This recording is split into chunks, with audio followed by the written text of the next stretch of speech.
It says, but those who live according to the Spirit, what do? They mind the things of the Spirit. So they don't think about the flesh. They think about spiritual things. They don't think about natural things. They think about spiritual things. They don't try not to think about natural things.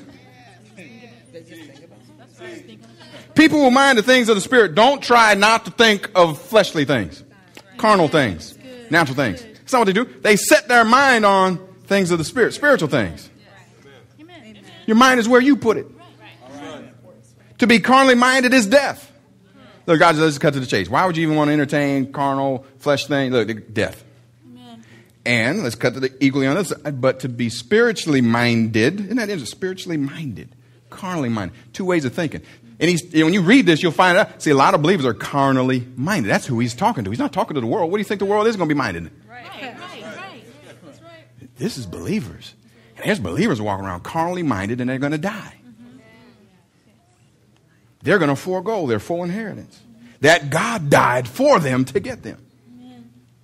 But to be spiritually minded is what everybody wants. Life and peace. Peace means nothing lacking in that life. Oh, come on, you didn't get that. Life and peace. He didn't just say life. He said carnally minded, death. He could have said spiritually minded, life. But he said life and peace. A certain kind of life that doesn't lack anything. Anybody here? Yes. And that's the problem. Too many believers are thinking of the flesh. Give us some examples. I don't have time. Look, I'll bottom line it like this. There's no excuse for you being angry, resentful. Okay. Yeah. There's no, just look at Romans. Don't look up. Don't look at nobody. Look right there. Romans 8, 5 and 6. There is no reason for you to be angry, frustrated, resentful, depressed, discouraged, unless you choose. The reason people are resentful, angry, unforgiving, frustrated, scared is they choose. Amen. You watch Freddie versus Michael in the dark, alone. When the movie over and you got to go to bed, you're going to have some thoughts come to you. Even though it's make-believe, you're going to have some carnal, natural, something move. Ain't nothing move. Now your mind's making fun of you.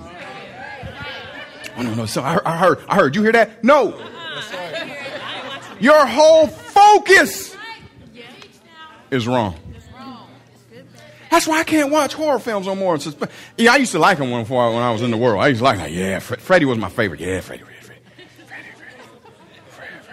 Freddie, because Freddie was scary, man. He not only clowned you, he could get you in your sleep. I mean, he could just get you. I mean, if y'all don't know, don't worry about it. I used to like that. Yeah, scare me. Once I got born again, you can't scare me. Now, I haven't gone back to The Exorcist yet. That one I couldn't watch when I was in the world. I was like, I can't watch that one. There's no enjoyment with that one whatsoever. But now it's like, it wouldn't, I'd be like, the dude gets thrown out the window or something like that. I don't get. You see these exorcists, they're even on shows. Like, dude, what? See, if you war according to the flesh, you're gonna lose. Right. I don't need my oil and hold that. Wait, okay. You touch me, I'm gonna kill you. And leave that person alone. Get out. I mean, Jesus didn't do anything in the flesh. They brought demons and stuff to him and all that, and they recognized his authority, first of all, because he knew the authority he walked in. And he said, you need to be gone. They cried out when he walked around. I've experienced that. What would you do? See, some of you don't believe, so I'll just, never mind. It's all in Freddie and Michael and all that stuff. But look, see, just as an example, you put your mind on that, you scared.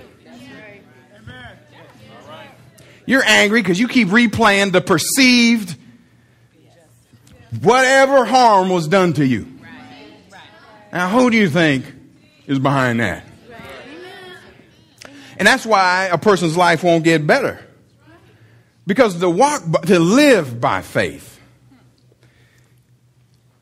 you have to control your mind because it doesn't make sense. Well, somebody hurt you. Pray for them, Jesus said. Amen. Don't pray against them. Pray for them. Amen. Jesus said, oh, you think you're supposed to love your friends. He said, no. They hate you, love them. And that's why lives go down, because your thoughts are down. Raise your thoughts, your life improves. They didn't mean to do nothing to you. Oh, Lord. See, y'all too quiet on that. Look, all the stuff you done to me, all y'all. I ain't flashed on none of you. I ain't busting none of you out. Oh, I got rhyme, reason, dates, list, don't I? Oh, yeah. I'm locked and loaded. I just know it'll blow my head off. Can't let that will kill me. You didn't do it, even if you thought you meant to do it to me. The enemy did that. And I'm not that simple. I ain't going out like a punk. I ain't going out like a little blubbering baby. I know what his tactics are. I know who's behind this. I know he can't stand me. I don't care for him much myself. That's why I'm going to keep my mind on spirit things and do the things God says to do. It just keeps life nice.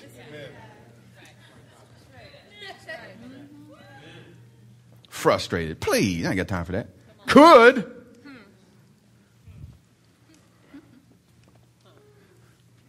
Maybe sometime because maybe it's so developed and y'all don't even understand. But see, if I started telling you stuff, then people get all scared and they get all hurt and they get on. What do they do? And see, that's the thing I know too. They don't even know what in the world they're doing. If they did, God would kill them. Ask Ananias and Sapphira. If they really knew what they were doing, Ananias and Sapphira knew what they were doing. That's why they dropped dead. God didn't kill them. He just stepped back. There comes death. Oh, got that one. He warned them first. But God's going to give you the desire of your heart. So I don't see y'all dying, so I know you ain't meaning to do it. So why am I going? Hurt your feelings. Cut your heart out. Step on it. Try to put it back in your chest and pat you on the back. Make it fall back out again. We love you. Wipe their feet on you. Thank you for letting us use you. Acting like they got something by themselves. No one gets anything except through the vessel God gives them. Amen. That's right. I think that's enough. That's how. Y'all don't even need to know. If I told you, some of you come after, you really should be mad at them, Pastor. You really should be mad. You shouldn't forgive that. That's right. All right. Are you kidding me? It affects my life. And this is not my life. I don't own this life. I'm going to have to give an account. Amen. The man going to call me and say, answer. Amen. Well, they slapped me in the face. They ripped my beard out. And you didn't forgive them, and I forgave you, and I commanded you to forgive.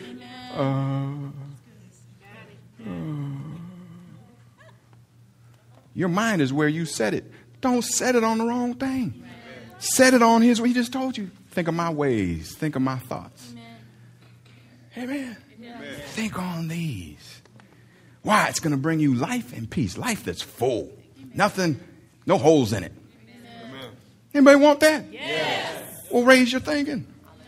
Amen. And just set it there. See, even Colossians, we'll get to it later, it talks about seek and set your mind on these things. God didn't intend for you to move your mind all around. That's why I said your mind is where you set it. Set it and break the knob off.